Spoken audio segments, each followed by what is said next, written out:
Hey everyone, me Kevin here. So a lot of people have been asking me, how in the world is it possible that the Fed is actually considering a pause with the unemployment numbers that came out this morning? People are also wondering, how is it possible that the economy could potentially not go into a recession with the Federal Reserve going through quantitative tightening? And how is it possible that the market is pricing in cuts? It doesn't make sense. Or does it? Well, in this video, my goal is to explain why it might end up making sense for the Federal Reserve to essentially do what the market is projecting, at least what the bond market is projecting. And that could end up being very good for stocks and maybe also real estate and maybe also the economy and the recession. Now, I don't want to come from this perma-bull point of view that some people try to label me as, try to be just as realistic as I can with the data. I want to step back for a moment with you and ask, what is the driver of the Federal Reserve? And so I'm going to ask you a question here. Does the Federal Reserve care about stock prices? And does the Federal Reserve care about real estate prices? And so that question is, I think, very important, because it's these questions here that lead people to say, well, the market should be going down if the Federal Reserve is trying to slow down the economy, right? These should be suffering. We should have negative earnings growth, which we'll talk about that, and we should have slower and softer real estate sales, which we'll talk about that as well. So hold that thought for a moment and now consider some of the catalysts that we have coming up. Right now, we're at about June 2. Well, over the next about 14-ish, 12 to 14-ish days, we'll have some catalysts, and these will be pretty important and are potentially actually driving what's happening here, which is fascinating to know. Now, we talked about that and this, what's coming here, especially on the 17th. I bet you don't have the 17th written down. We're going to talk about this. We talked about it this morning in the course member live stream, and I want to take that opportunity to just invite you to join those, get lifetime access to those. People really enjoy them. They 2x play them back, or they join the live streams. Email us at staff at meetkevin.com, just staff at meetkevin.com if you want a bundle code.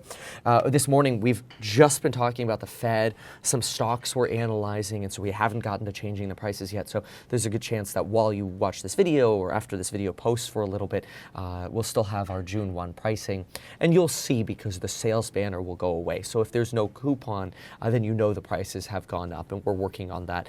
If not later today, then tomorrow we'll get that done. I'm going to get 1 or 2 more videos posted and Barbara posted, and that's it. So if you want to join the How to Make More Money and Get SH19 Done Faster course with AI dropping on the 6th, real estate investing, stock investing, check those programs out, link down below. Okay, so with that said, that's what we're going to be working on here, but that's not so much of a catalyst, right? This is Kevin pricing over here. What's a catalyst here is on the 17th, you actually have the CBOE as options, your standard options expiration date. And an OPEX date, not to be confused with operating expenditures at a company, is important because it can increase bets for hedging in either direction. Given that the market has basically done one of these this year, it's likely hedging is being conducted to the downside via puts for the 17th. But if people are buying puts now for the 17th, what you're actually doing is you're forcing market makers to be buyers now. And so quants and market makers are buying here. You've got the 17th here. Now, why would you have hedging being done over this 2-week period versus just any other month you have standard options expirations? And you have weeklies as well, but those matter less. These are the bigger dates, and the 17th is the big date for this month. Well, because conveniently, that week, which actually makes that options expiration during that week a weekly expiration, you will have the FOMC meeting on the 14th, and you'll have CPI on the 13th. Those are really big deals because these are going to drive what the market does. If we get a terrible miss on CPI and we get some kind of core read that's actually going up, and we're seeing that services inflation is becoming substantially more sticky, you would expect the market to go down and those shorts or put options to make money. especially since if this really de-anchors, then the Federal Reserve will likely be inclined to raise interest rates in the June meeting, which right now markets are actually pricing in a June pause and a July hike, which I'm not going to rehash the likelihood of this beyond just giving you a brief summary.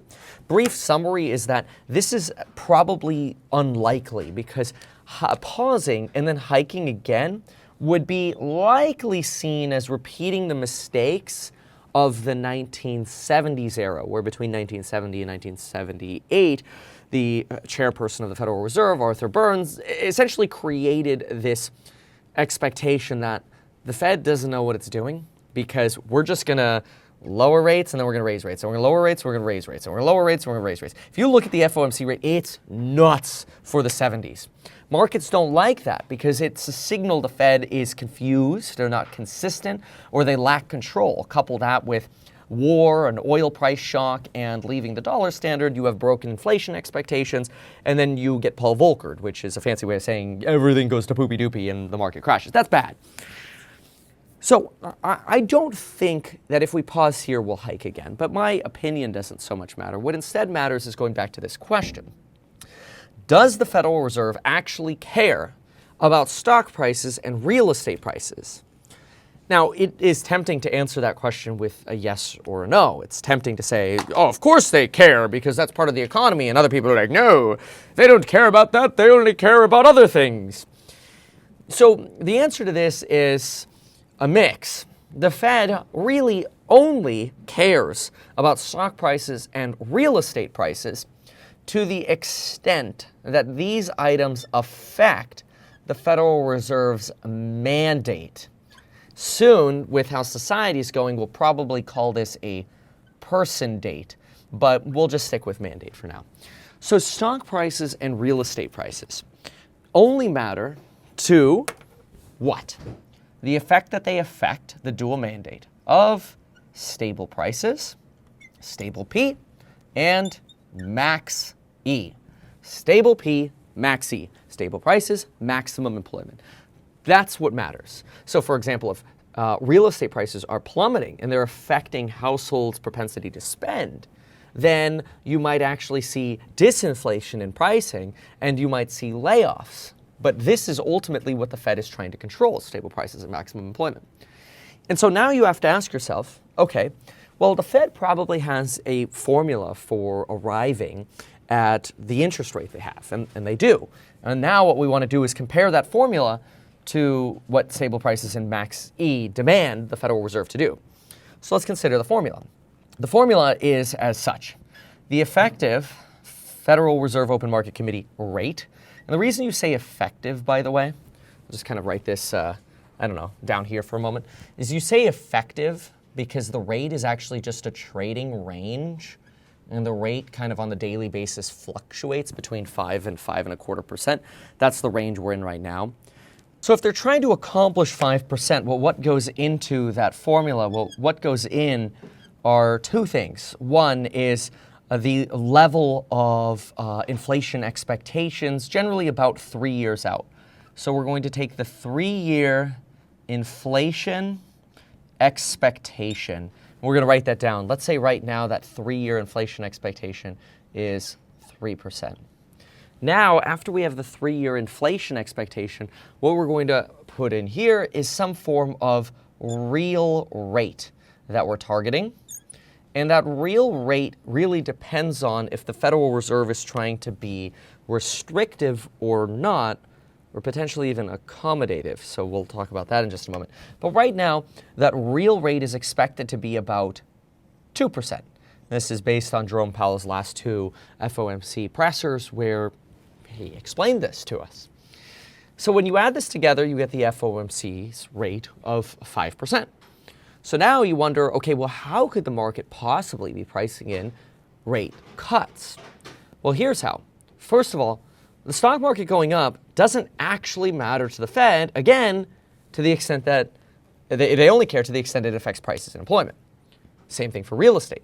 So for the moment, we could actually think, let's just draw an X through this let's decouple this, because what's actually happening right now? Well, what we have is we have maximum employment. Nobody would argue that when we just added 39,000 jobs to the payrolls data, the establishment survey, yes, we know the household came in slightly negative and there's some abnormalities with that, but nobody would argue that when we're beating for 14 months in a row and we're well above a pre-COVID trend on the establishment survey, nobody would argue that we don't have maximum employment. Now, it could be said that, well, but again, the household came in negative. Yeah, but there's volatility between those two numbers. Last year, we're like, why is the household survey lagging so much? And it caught up all of a sudden, magically. Who knows? Maybe the data's rigged. But if the data's rigged, it doesn't matter, because the Fed's looking at it going, well, all right, whether it's rigged or not, that's our job, so check. Okay. So then the next question is stable prices. And this is where folks will say, oh, but Kevin, inflation is sticky on the services side. Maybe. And that absolutely may be true. That's why this CPI date and the shorting is happening, because, yeah, inflation could continue to prove to be sticky. That's not what we're seeing in Spain. It's not what we're seeing in Germany. We're seeing inflation in the entire European Union come down faster than expected. Wage growth is much more stable now than it used to be. Wage growth tends to lead to service price growth, which is the whole sector people are worried about. So in a weird way, you have like a reverse wage price spiral. Think about that for a moment. What is a wage price spiral? Well, a wage price spiral is when people's pay goes up. So pay goes up. And when pay goes up, people have the ability to spend more money on stuff. So when they spend more money on stuff, spend goes up, which enables prices to go up. But if prices go up, you don't feel like your pay is going as far anymore, so you demand more pay. Okay? Well, you can also reverse this.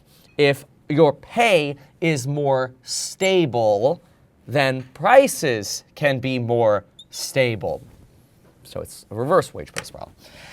That is roughly what we're seeing based on not just JOLTS data, but also the payrolls report that came out this morning and the ADP private report yesterday, which some people like because they think it's less rigged than the government data. And whether it is or isn't, they're all saying the same thing.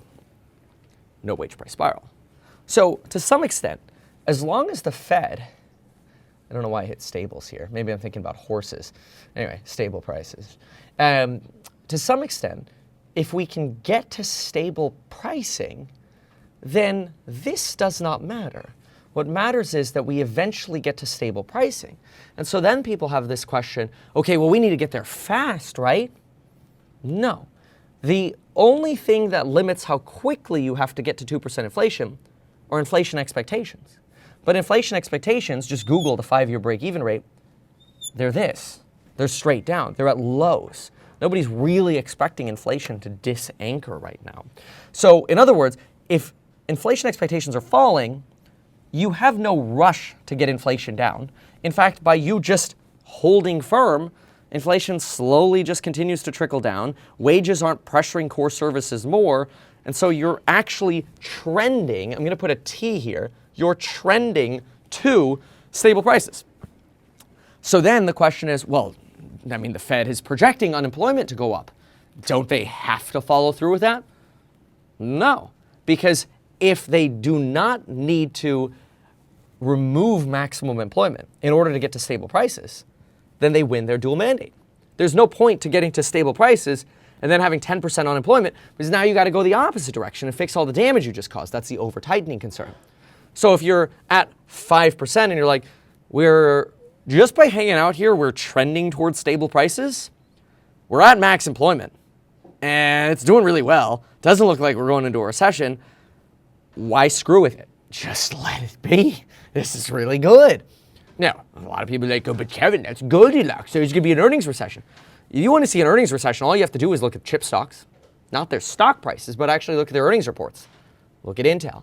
Look at NVIDIA. Look at Dell that just came out. Look at Macy's. Look at Nike over the last earnings periods here. You can see what an earnings recession starts looking like. In other words, negative quarter over quarter revenue growth and earnings growth. So revenue growth leading to that earnings recession, right? Okay, so now the question is, but why then is the market pricing in cuts? Well, the market is pricing in cuts because of this. if we end up getting to stable prices and we remove from the news cycle all this fear and drama and FUD and uncertainty and doubt about prices running away and being so unstable, what's going to happen to inflation expectations 3 years out? Well, it should be obvious. Inflation expectations 3 years out will probably fall. And let's say inflation expectations go to 1%, because maybe people think artificial intelligence is actually going to cause disinflation in the future. So you see, and we're going to be extreme with this, but I just want to show you how this could function. And now the Federal Reserve says, okay, well, we could go to maybe, rather than a restrictive stance, which if restrict is, let's say restrictive is a real rate of 2%, maybe more of a neutral level is 1%. Okay, well, if I change this to 1%, what do we all of a sudden have? Well, we have an FOMC rate of 2%. Now, let me be extreme here, okay? Watch this. Let's say inflation expectations are 1% and inflation actually starts trending to 1% rather than 2%. Well, now, rather than having the FOMC rate at a neutral rate, the Fed might want to go accommodative. Accommodative might be a real rate of 0%, okay? So, or quite frankly, it could even be, watch this. You know what, let's go a little extreme. I said I was gonna go extreme, so go extreme. Real rates of negative 1%, okay? Well, what happens then? Instead of 1% here, if this is negative 1%, well, then the result of the formula is 0% rates, which we're at 5% right now of federal funds rate. What is the bond market pricing in right now? Well, by the time the cycle is over the next 2 or 3 years, the bond market is pricing in 500 basis points of cuts, which is just a fancy way of saying 5% of cuts, which is another way of saying we going back to zero. And then people are like, but wait a minute, Kevin, if we go back to zero, isn't that going to cause inflation again? No, not necessarily. Because remember what caused inflation in the last cycle was the rapid printing of money, not the printing of money. Look at 2008, 2008, all the way through 2020. Gradual printing of money, inflation down. Actually so low they were thinking of lowering the inflation rate to 1.75%, and everybody was freaking out about negative rates and what that would mean for banking. So, does the Federal Reserve care that stocks are rallying in a, dare I say it, Nike swoosh style recovery, which I expect to continue for the rest of the decade? Hence, Nike swoosh. Now you can see it.